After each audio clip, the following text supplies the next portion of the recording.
right. Happy tail end of the Easter season, everybody. Christ is risen. The King is returned. What a time to be alive. Easter's a long-ass season. I had 50 days, actually, to do this. And the day after tomorrow is Pentecost. So I think this one is going to get a slash title, as in Easter / Pentecost. Welcome back to I Don't Imagine Anyone's Listening, the podcast where I talk about whatever it is that I want to talk about because I don't imagine that anyone's listening. I am your host, Monica Marie-Durr, writer, editor, podcaster, certified internet nobody.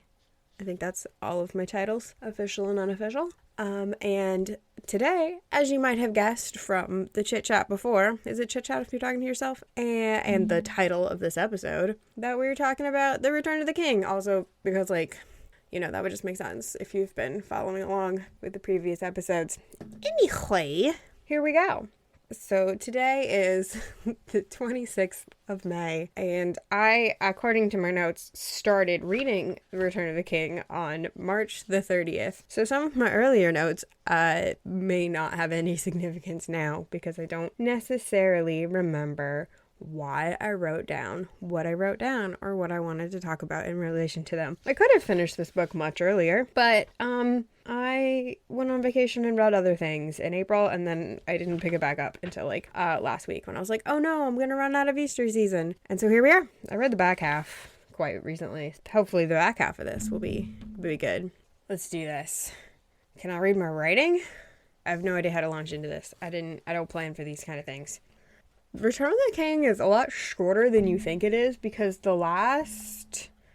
you're just holding a copy of the book, the last 150 pages are just appendices and indices. And here's the thing. Some people might get upset at me about this, but you don't have to read the appendices. It's okay. You can just stop when the book is over. And if you don't want to spend time reading the annals of the kings and rulers, that's fine. There's no reason to do that. I mean, you can. It's full of interesting information. But, if you're not feeling it, if you don't care that much, it's all right to just finish the book when it finishes. Well, Appendix A goes on for ages. The only one I really, I have ever spent a lot of time with is probably Appendix B, because it's got the handy timeline of, when things are happening. Because it goes way back. It goes way back to year 1. of the Second Age. So the stuff that actually bears on the story of the plot of Lord of the Rings, those timelines are kind of helpful to be this is what was happening then. The family trees are a little bit fun. It's just hobbitses and they're all related to each other. Anyway, calendars, writing and spelling. Yeah, I can't blame you if you don't want to read this stuff because I don't think I have. Not all of it. I probably skimmed it. Languages. Jeez. Okay. Maybe read Appendix A and then flip through the timeline of Appendix B. Don't feel bad for not wanting to read the appendices. It's fine. Don't let those nerds get you down. Enjoy the story. And then when the story's over, you can stop reading because the story's over. I think I've said that enough. The story. So, last time, you'll remember, I hope I said this because I was definitely thinking it, that Two Towers really moves, and the beginning of Return of the King doesn't really move. I know there's a lot of stuff happening, but I didn't find it I have never found it the most fascinating chunk of this story when Pippin arrives in Minas Tirith and he's just shown around and he hangs out with that guy and that guy's kid and I can't remember his name now, and then the Rohirrim are just writing and then there's some I don't know, what are they called? They're not mountain men because they're not mountain, they aren't in mountains. They're I forgot what they're called, but they're these funny little dudes who live on the plains and they've got the wild men, that's what they're called. So those guys, and they help them find their way, which is nice. And then the other rangers, the Dunedain, show up and they go on the paths of the dead, but you don't really get to see the paths of the dead. That is the thing the movie did, is you did get to see that more. I mean, you see it a bit and then they recount it a little bit, but I don't know, I find that kind of hard to follow. I've never 100% understood what was going on there. The movie really cleared that up for me, what was going on with those people. Then the movie, they did have the zombie army just sort of decimate everyone. That doesn't happen in the book. I think they just get released. It's really unclear. It seemed to me in the book that they don't actually make it to the Battle of Pelennor Fields. And if I'm wrong, nerds, please correct me, but nicely. Just be like, hey, actually, and then maybe if you could cite the passage so I could understand, that would be cool. If any of you feel like doing that or are the kind of people who would do that, thank you in advance. So I think that's when it does pick up. It's the Battle of Pelennor Fields, and then the fight between everybody. Specifically, I find the death of Theoden or just immediately before the death of Theoden. So he gets smashed by a Witch King. A Witch King, as if there's more than one. The Witch King. Get it right? And then Aegon in disguise pops up and Merry helps, and then they kill the Witch King. And it's pretty great. And what's cool, I'm going to flip back and forth in a way that I haven't done previously. What's cool is that, like, when you get to the second half of the book with Frodo and Sam, they can hear that scream, and it's very cool. Like, at that part, I do like the way that as Frodo and Sam are trudging across Mordor, which takes way longer than the movie makes it seem. It's like, it takes them like 10 days to get from the tower to Mount Doom. And he tells you, it's like, oh, at this point, Theoden was dying on the field, or other things. That's the only example I can remember off the top of my head.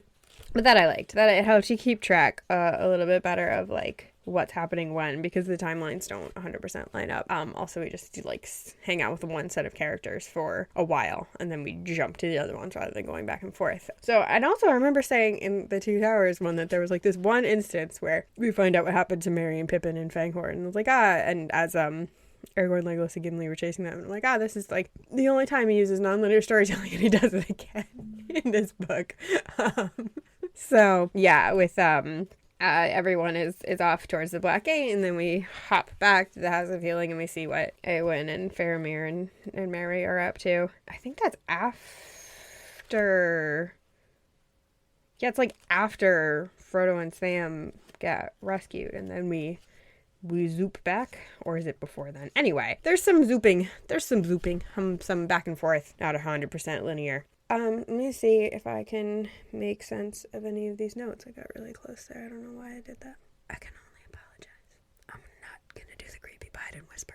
Oh, I said I was gonna talk about Arwen in this book, because this is the one where she actually has like she's got a significant role like in the background in the other books, because she's very important to Aragorn, who's very important to everything, but she doesn't like do a whole lot, and she doesn't do a ton in this one either, but I think it's really important that so when the Rangers arrive and they bring the standard of the king that Aragorn carries with I think it's the tree. Pretty sure it's the tree. There's some other symbols on it that you don't see in the movies, because there's like other geographical regions that aren't as important, so they just cut them from the movie so as not to confuse people, and fair enough. And so Arwen wove that herself, which is very cool. So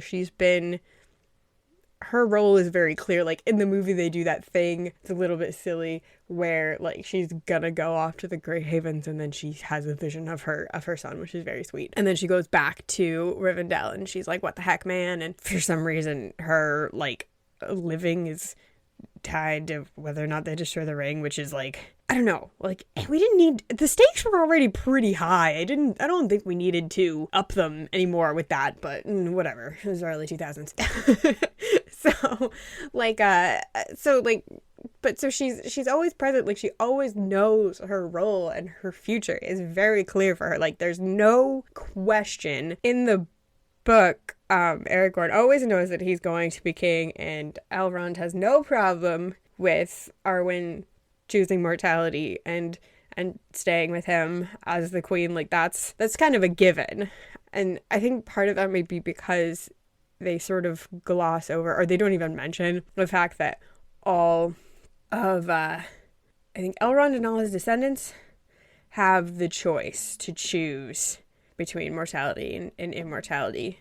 The reasoning for that I'm 100% sure on, but I think it has to do with his father, because if we go back in the lore, and I think the Rings of Power show will get to this, so haters gonna hate, I like it, shut up. There's the Elrond's twin brother was called Elros, I believe, and I'm pretty sure, the first king of Númenor. Arwen and Aragorn are technically cousins, but everyone is technically cousins. It's fine, it's not weird. Yeah, so they were both, Elrond and his brother Elros were given the choice. Elrond chose to stay elven and be immortal, and his brother chose to be mortal and to become a man, and he found a Numenor, and so all of Elrond's descendants still have the choice. Elros apparently made that choice for all his descendants, but Elrond, any of his descendants have that option as well, and his descendants are I believe there's only 3 of them. He has twin sons as well.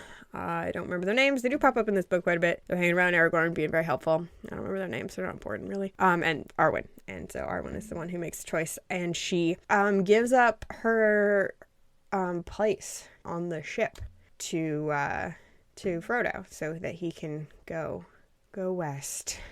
Not live forever. Apparently the rules there are odd. I don't want to get into that because I'm definitely going to get it wrong. But whatever. That's beside the point. The point is, Arwen is actually quite important, and she is important in a very feminine, I don't want to say supplementary, that's not right, but she's in a very supportive way. She's always there in the background doing the important things like weaving standards. No, but she's the hope for the future, because obviously the king needs descendants, and then she becomes very important to Frodo because he finds that he can't stay in the Shire. It's not for him anymore. We will get to that later, because the Scouring of the Shire is my favorite part of this book. I understand why it's not in the movie. It would very much undercut the climax, because it would be like, yay, we defeated the bad guys, except nope, there are more bad guys at home. We have bad guys at home. So, but I do want to get to that, because that is really good. Every time I read that, that is my favorite part of the book. And while we're on women, I'll talk about Eowyn again, because I talked about her last time. I think it's very interesting. So the reason that she goes to war disguised as a man, in the book, it's a very convincing disguise, and no one figures it out, which, whatever. I understand in the movie why they just had Mary suss it out immediately, because you would see her and you'd be like, oh, that's clearly a lady, clearly that lady. But in the book, you can get away with that kind of thing, because it's like dark and whatever. And I think at that point in the book, Mary had not spent that much time with Eowyn, so it's conceivable that he would not have recognized her. The reveal is really dramatic in the book. It's very cool. I don't want to ruin it. I highly suggest that you read it, because my explanation of it will be inadequate. But I have written down something which I understand, and is actually, I think, quite a good observation. Words are tough today. So the reason Eowyn rides off to battle is because she thinks, well, there's a distinct possibility that they will lose, and that everything will become overrun, and she's going to die anyway. So she wants to go out in a blaze of glory, like the Vikings, on which the Rohirrim are kind of sort of based. So she's got that sort of Norse warrior blood going on. But it's very important to her that she have not just valor, but valor and renown. And that's something that she sort of, because she survives her battle with the Witch King, it's something she realizes is not quite so important. And something I had totally forgotten is that Faramir straight up calls her out on this. You totally lose this in the movie because there's just no time. But that is a really cool relationship that develops between the two of them. You know, she's sad and disappointed because Aragorn rode off to battle without her, but also because he rejected her. And fair enough, he's the best. He's literally the best man of all time. Why wouldn't you want him? And so she falls in love with Aragorn, immediately because of what he is rather than who he is. And it's this sort of difference between love and admiration. So she admires him as someone she'd like to follow into battle, and she loves him and wants him to love her back because she wants the renown that would come with being his lady, not necessarily because she loves him for his own sake. And Faramir straight up calls her out on it. So and so he says, and so this is after the battle at the Blackgate is over, the ring has been destroyed, and Éomer wants Éowyn to come to him before he comes back to Minas Tirith, and she doesn't want to go because she doesn't want, basically because she doesn't want to be near Aragorn, and Faramir, I think, rightly called out why. It says, because he was high and puissant, and you have wished to have renown and glory, and be lifted far above the mean things that crawl on the earth. And as a great captain made to a young soldier, he seemed to you admirable. For so he is, a lord among men, the greatest that now is. But when he gave you only understanding and pity, then you desired to have nothing unless a brave death in battle. And so her reaction to that, I think, is interesting to contrast with Denethor, because they both despair for their own personal reasons, and then some of the reasons are the same. They think everybody's going to die. And also,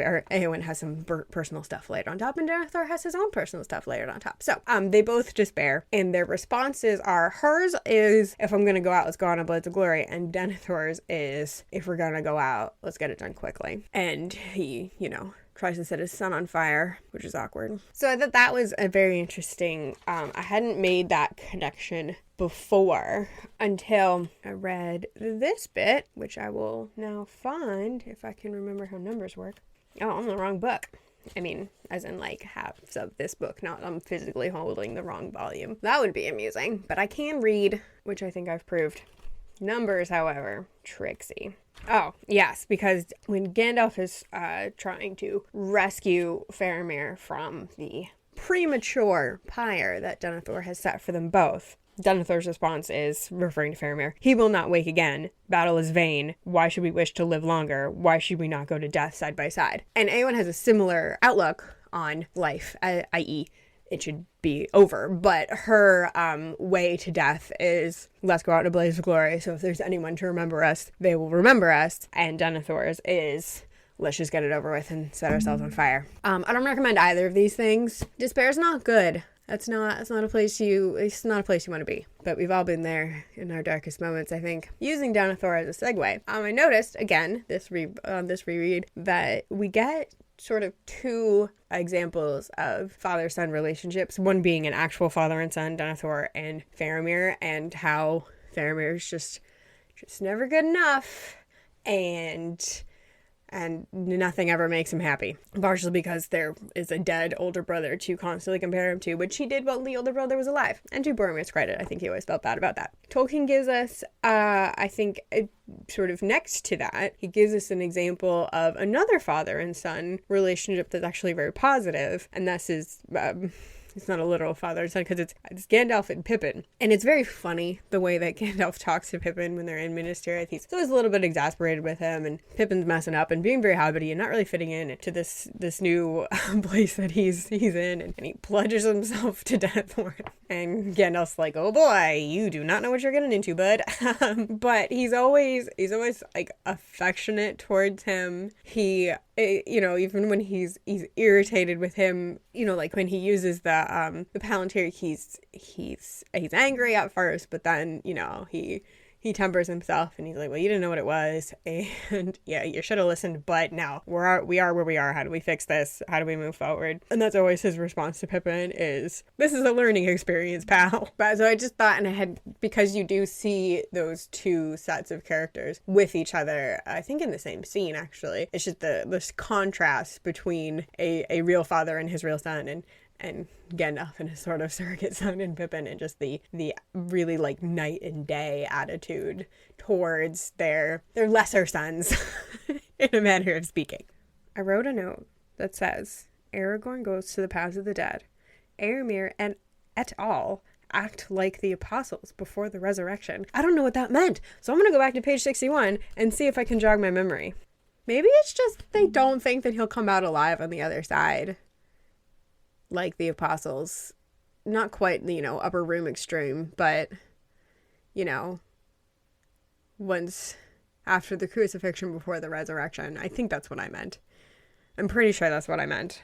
I had Easter on the brain because this was my Easter season book, and it took me the entire Easter season to read. Now that I've added it all together, it probably took me like 2 weeks. Also, just before the Rohirrim arrive, and like the Witch King has made it into the city, because Grond is straight out of the book, which I love.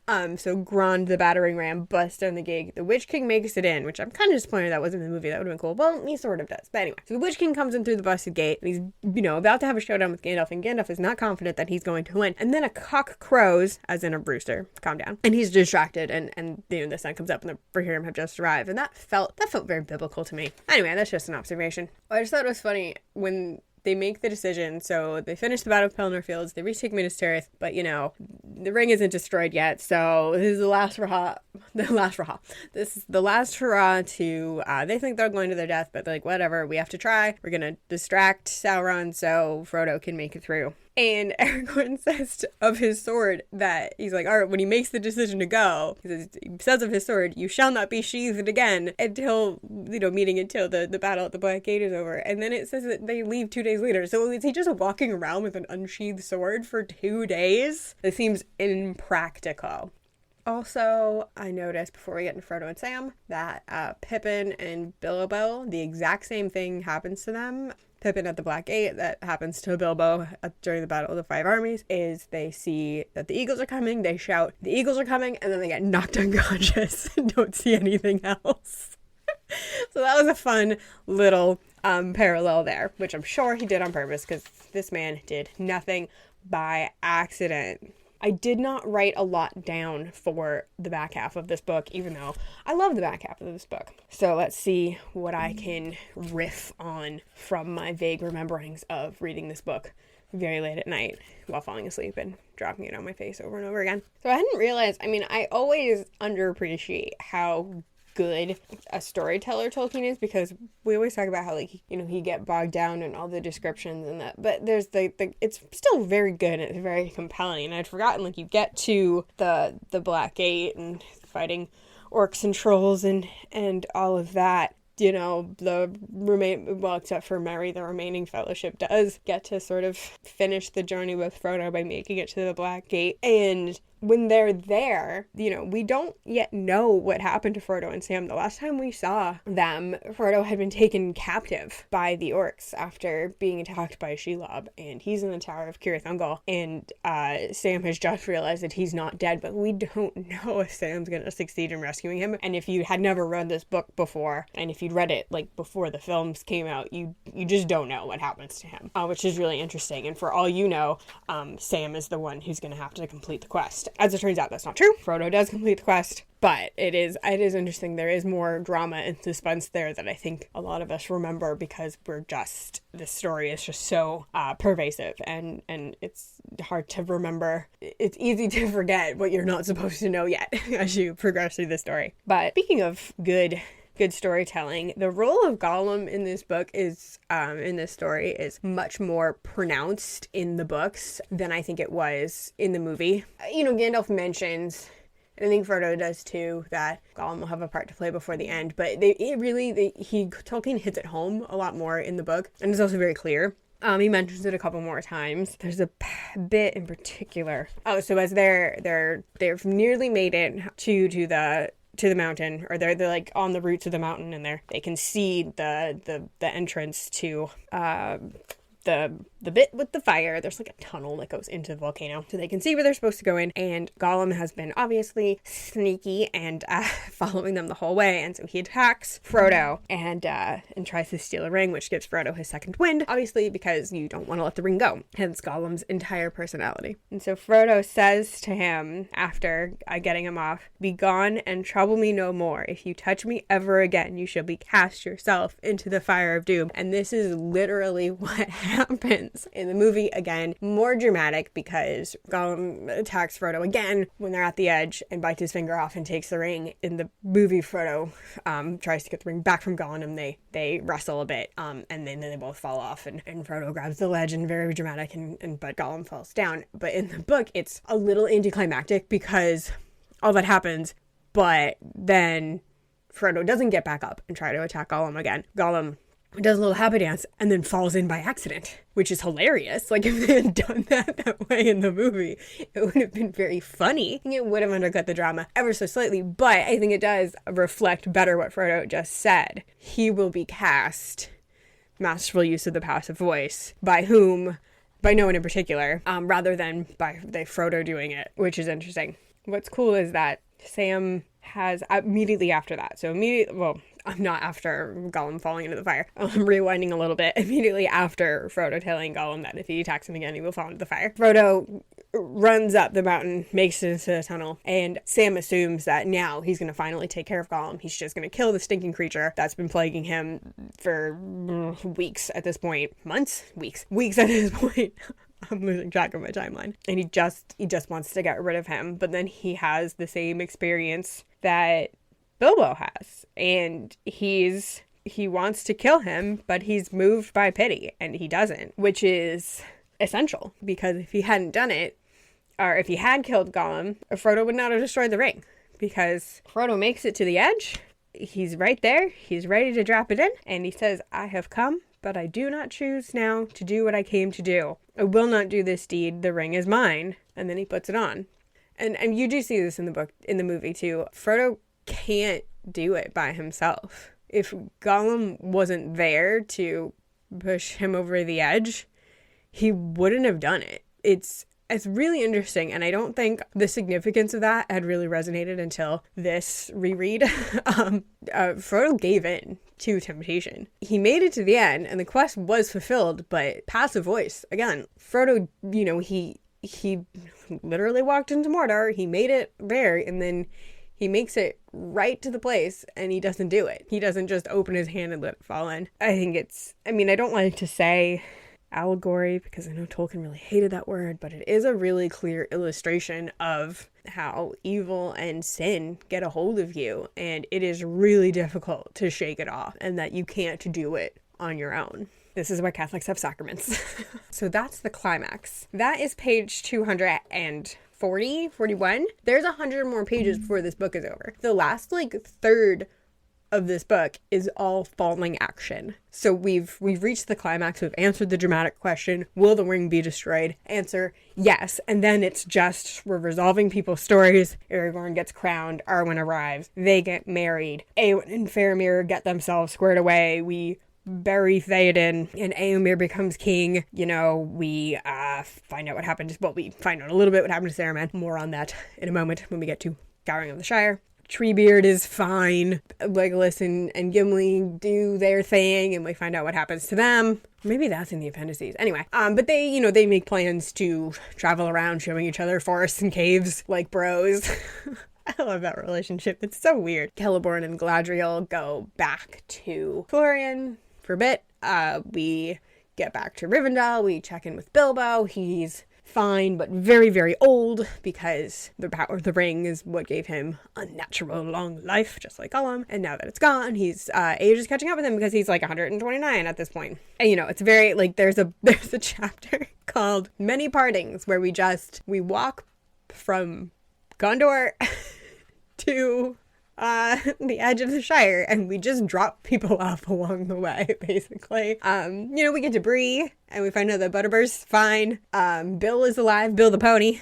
Sam and Bill the pony are reunited. It's very touching. We're just tying up loose ends, but Saruman, and then our chat with Butterbur, we learn that not all is right in the Shire, and we're about to find out what that is. Oh, well, that happens in Homeward Bound. That's not in Many Partings, but the point still stands. There's 2 chapters of just walking around dropping people off, and now we come to the Scouring of the Shire. And if this is not a scathing indictment of socialism, I don't know what is. I don't know Tolkien's stance on socialism. I imagine he was not for it, especially after reading this. There are a group of people who work for, who we find out in a bit, is Saruman. They don't know this when they first arrive in the Shire, that Saruman is the big boss in charge up in Hobbiton at Bag End, and they assume that it's Lotho, and honestly, Lotho could run this operation.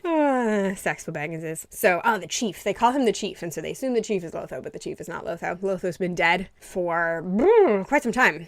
That was rough. He didn't deserve that. I mean, he wasn't a great chief, but he didn't deserve that. And so there's people who work for the big chief, and they're called gatherers and sharers, and their job is to gather up everything that is planted and harvested and brewed and anything produced by the good people of the Shire, by the good little folk, and they gather it up and share it. And that means that they take it and keep it for themselves, which is always what happens in socialist and communist governments. This is why there were massive famines under Stalin.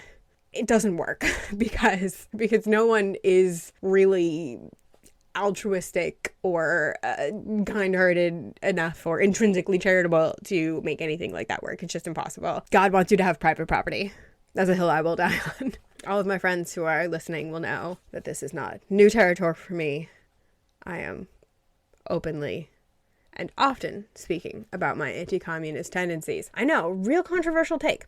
But just the phrase or the term gatherers and shares really tips you off as to, I think, what he's going for here. But then there's a really great line, which I had missed before. And it's just one of the, what's his name? Robin. He's one of the lesser sheriffs, and because the sheriffs gathered them all up, and that's one of my favorite lines. There's a lot of funny stuff in this bit. Like when the sheriffs arrest them, they're like, "Don't forget we've arrested you," and Mary's like, "We won't." There's all kinds of stuff that the hobbits who have just returned, who are not expecting this socialist hellhole where their home used to be, they're like, well, we should do, and then they list off a series of practical things. And Robin, one of the lesser sheriffs, says, "We're not allowed to." And Sam replies, "If I hear 'not allowed' much oftener, I'm going to get angry." And then Robin has a very insightful response. "If we all got angry together, something might be done." That's a really simple thing that I think a lot of us forget is strength in numbers. Especially there's a lot of stuff going down in the world right now that doesn't need to be going down and would stop if everyone who didn't like it would just stand up to it as a group. But people are afraid. Understandable. They can't get all of us at once. I think we would all do well to remember that if we all got angry together, something might be done. I don't want to end on a very serious note. This is not a serious podcast. But, so let's just say I have mad respect for Lobelia Sackville Baggins. I know she gets a bad rap because she has a proclivity for stealing silver spoons, which, not cool. Don't steal people's spoons. But Lotho was her son. Frodo sells back into them when he leaves. And so then, Lotho fell in with some bad characters who he didn't know worked for Saruman, and he didn't know who Saruman was. So whatever. I mean, not everything. He didn't know everything, but also he knew, whatever. Anyway, Lotho's a bit of a tragic character. So we find that Lobelia has been put in the lockholes, which are the prisons that Saruman's men set up. And she's been down there for a while. And they tell the story of how she got down there. And basically she fought off some big men with her umbrella, which is great. Like, she went down fighting, and I really admire her. I really do. She's a woman who knows what she wants, and she did get it eventually, and then she wasn't gonna go down without a fight. And she does make it out of the lockhole. She dies not long after, but she did make it. That concludes our discussion of The Lord of the Rings. I don't know if I hope that was edifying for you. I had fun. Maybe you had fun? Let's go with maybe you had fun. Before I conclude, I would like to issue an apology to my German fans. Last time I said that y'all were in Munich. I know it's Frankfurt. The download data on my podcast hosting website tells me that it's Frankfurt. It has always been Frankfurt. It is the only German city I've ever got any downloads from. I apologize profusely. I also apologize on social media when I realized my mistake. I was very tired. So that's that. I think up next, because we're continuing the liturgical year, it will be an ordinary time. As of Monday.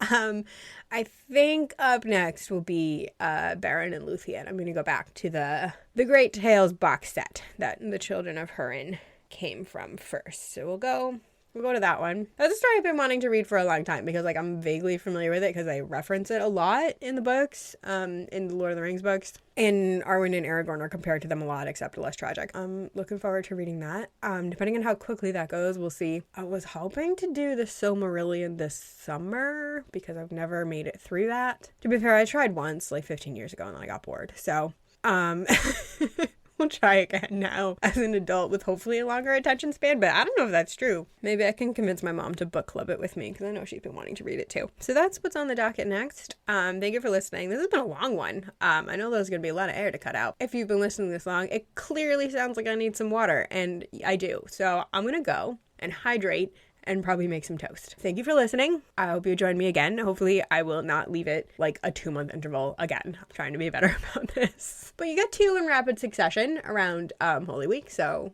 you know, what more do you want from me? Don't answer that. You can follow me around the internet, on the socials. You can give me money if you want.